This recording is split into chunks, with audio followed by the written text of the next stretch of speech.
Bienvenidos a este nuevo curso de formación cívica y ciudadana. Para iniciar en lo que va del año, en esta metodología nueva de impartir clases, debemos tener conceptos claros con lo que respecta a lo que es persona humana y sujeto de derecho. Iniciemos. La persona humana es el hombre, porque él es aquel que es el centro de todo el derecho y la vida social del mundo. Primero debemos saber qué cosa es persona humana. La palabra persona viene del latín persone, que significa máscara, y humana de la acepción latina humus, que significa tierra. En tal sentido, la persona humana se refiere a aquella máscara que nos devuelve a la tierra o al origen histórico de nuestra especie. En ese sentido, sujeto de derecho, podemos decir que es la persona humana como centro de imputación de derechos y obligaciones. En tal sentido, podemos indicar que se consideran 4 tipos de derechos, de sujetos de derecho. Como tal, el concebido, la persona natural o física, la persona jurídica, las organizaciones de personas no inscritas. El concebido. El concebido, pues, como todos sabemos, la unión, a partir de la unión de un óvulo y un espermatozoide se inicia la vida humana como tal.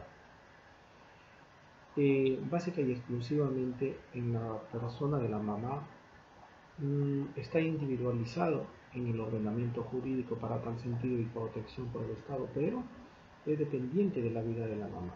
Recordemos que el principal derecho que todos tenemos es el derecho a la vida. Y si no hay vida, no hay persona, y si no hay persona, no hay derecho. Por lo tanto, no habrá sujeto de imputación de derechos, deberes y obligaciones. Es fundamental también decir que dentro de la doctrina jurídica en el derecho se determina al concebido como el nasciturus, el que habrá por nacer, pero esta condición es específica y bajo la condición de que el niño nazca vivo. La persona humana entonces comienza con la concepción.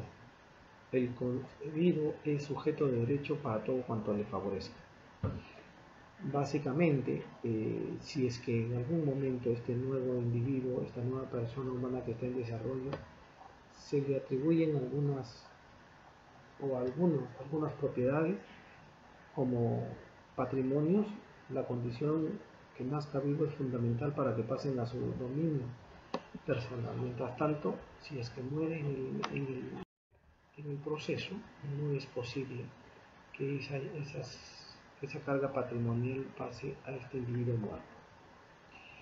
En el Código Civil peruano, en sentido jurídico, es un sujeto de derechos, igual que las personas individuales ya nacidas o como las otras personas, como una persona jurídica, por ejemplo, o como una persona no inscrita o reconocida. Fin del concebido. ¿Cuándo termina o cuándo un niño por nacer termina la concepción? Cuando nace vivo y por lo tanto tiene todas las prerrogativas de una persona natural, o con la muerte.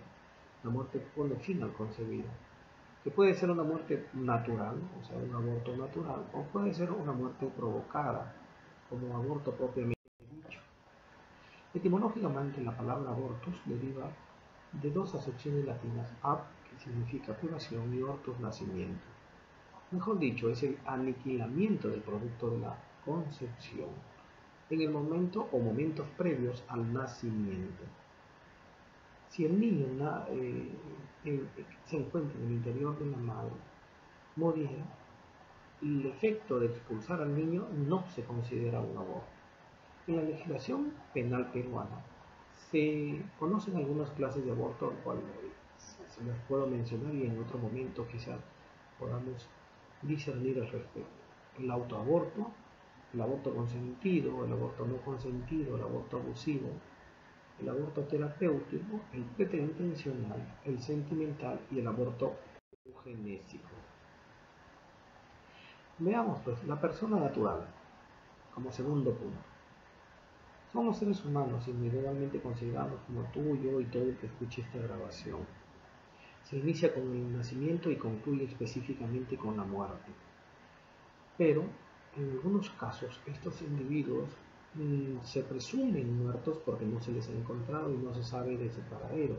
Por lo tanto, no hay un cuerpo que defina que un individuo está muerto. A eso se le llama muerte presunta. ¿Cuáles son las atribuciones de la personalidad? ¿Qué cosa es un atributo? Dentro de las diferentes cualidades, el hombre tiene dos atributos, específicamente desde el punto de vista general. Uno psicológico y uno natural, como es la cuestión de la concepción jurídica. Dentro de los atributos generales de la personalidad tenemos el estado, la capacidad, el nombre, el domicilio y el patrimonio. ¿Qué cosa es el estado? Es la situación que determina una persona y el puesto que ocupa dentro del grupo familiar o dentro de la sociedad. Entonces, esto es fundamental para saber que dentro de la sociedad, en el estado, los factores que determinan dicho estado es la edad, por ejemplo, el sexo, el matrimonio, el divorcio, la adopción. Podemos decir que dentro del estado casado y del estado soltero, como son los únicos dos estados civiles de la persona, se inicia uno con el nacimiento y el otro con el desarrollo del matrimonio. Es mentira decir que existen otros estados civiles dentro de las personas. Se es soltero y se es casado. Al matrimonio le pone fin la muerte o le pone fin el proceso de divorcio, regresándolos a la soltería. No hay divorciados, no existen divorciados. Si hay muerte de uno de los cónyuges, entonces no existe un estado civil después de la muerte. Sencillamente al esposo superstitivo, al que sobrevive, se le regresa al estado civil de soltero. Se inicia también el estado cuando se da el asentamiento del niño nacido en el registro correspondiente. En el Perú es la RENIEC, el Registro Nacional de Identificación y Estado Civil. La capacidad. ¿Qué cosa es la capacidad? Es el atributo que consiste en la idoneidad para ser sujeto de derecho. O sea, yo tengo esa posibilidad por ser persona natural. Tú la tienes y todo aquel que tiene la capacidad para discernir y tiene la capacidad inteligible de resolver problemas. Se trata de un derecho exclusivamente extrapatrimonial. Por lo tanto, no es susceptible de negociación. Por lo tanto, nadie te puede quitar la capacidad. Nadie, absolutamente nadie te puede quitar ese derecho. Existen dos clases de capacidad, la capacidad de goce y la capacidad de ejercicio. ¿Qué es la capacidad de goce? Una capacidad que se adquiere plenamente con el nacimiento. Es la actitud de un sujeto para ser titular de derechos, deberes y obligaciones. Entonces, esa aptitud que yo tengo para que el Estado, como ente rector de nuestra seguridad jurídica nacional, en el caso del Perú, me pueda proteger frente a cualquier avatar de otra persona. Por lo tanto, todas las personas tenemos derecho al goce. Sin embargo, existe también otra capacidad denominada como la capacidad de ejercicio, que se adquiere una vez cumplida la mayoría de edad. En el Perú se adquiere la mayoría de edad a los 18 años. Por lo tanto, esa persona ya es capaz de realizar cualquier tipo de negocio jurídico que tenga relevancia jurídica, como celebrar, por ejemplo, en el caso de un matrimonio, o generar contratos con cualquier tipo de personas naturales o jurídicas. Por lo tanto, tiene la capacidad de desarrollar derechos o obligarse a cierto tipo de situaciones y sobre todo cumplirlas y asumirlas. En un sentido muy amplio, la actitud de ser dueño o titular de un derecho es un atributo esencial de toda persona natural por la capacidad de inteligencia que se tiene. Esta capacidad, valga la redundancia, concluye con la muerte. La capacidad de ejercicio, entonces, es esa capacidad o esa actitud que la ley reconoce a una persona humana para ejercitar los derechos civiles. Pues nosotros tenemos otro gran derecho que se le denomina derecho a la libertad de obrar.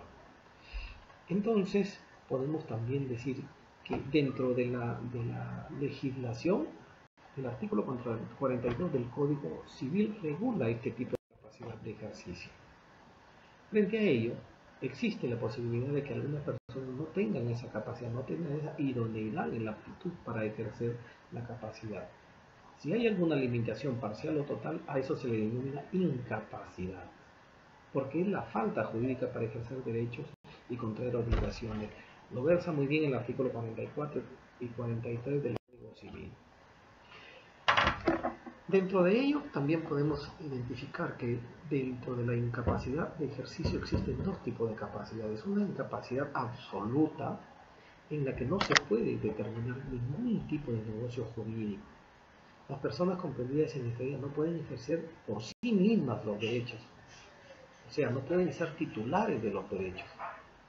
Entre ellos tenemos a los menores de 16 años, los que se encuentran privados del discernimiento, por ejemplo, aquellas personas que tienen síndromes que limitan la capacidad de discernimiento, los sordomudos, los ciegos sordos, los ciegomudos, como lo dice el Código Civil. En cambio, hay otros cuya capacidad es relativa o parcial, que han sido parcialmente privados de esa capacidad o están privados parcialmente de su capacidad civil para ejercer derechos. Entonces, existen 8 casos, los mayores de 16 años y menores de 18 años. Entonces, podemos decir también que dentro de este grupo etario de 16 a 18 años, hay también una excepción. Cuando un joven de 16 años tiene una profesión y genera ingresos económicos por sí mismo, o ha alcanzado la posibilidad de ejercer una profesión, también tiene esa capacidad. Deja de ser incapaz para volverse una persona capaz. ¿Por qué? Porque ya tiene la capacidad de autosostenimiento, y como hay capacidad de autosostenimiento y tiene dinero en cantidades capaces para desarrollar negocios jurídicos, puede hacerlo. Esta incapacidad se hace en los siguientes casos. La incapacidad relativa por matrimonio. A los 16 años, si se te autoriza el matrimonio, entonces te vuelves una persona capaz para obtener un título oficial que autorice a ejercer una profesión o un oficio, como lo había contado anteriormente.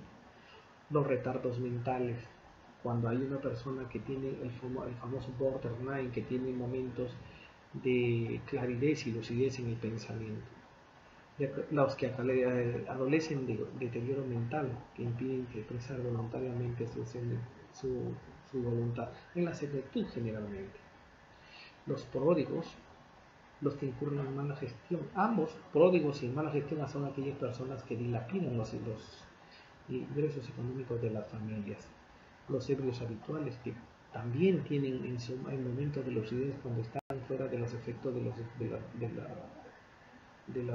alcohol. Los toxicómanos, que también en un determinado momento que se encuentran lúcidos pueden ejercer voluntariamente la capacidad. Los que sufren pena, que llevan la interdicción civil, mejor dicho, los sentenciados, los que presentan pena privativa de libertad.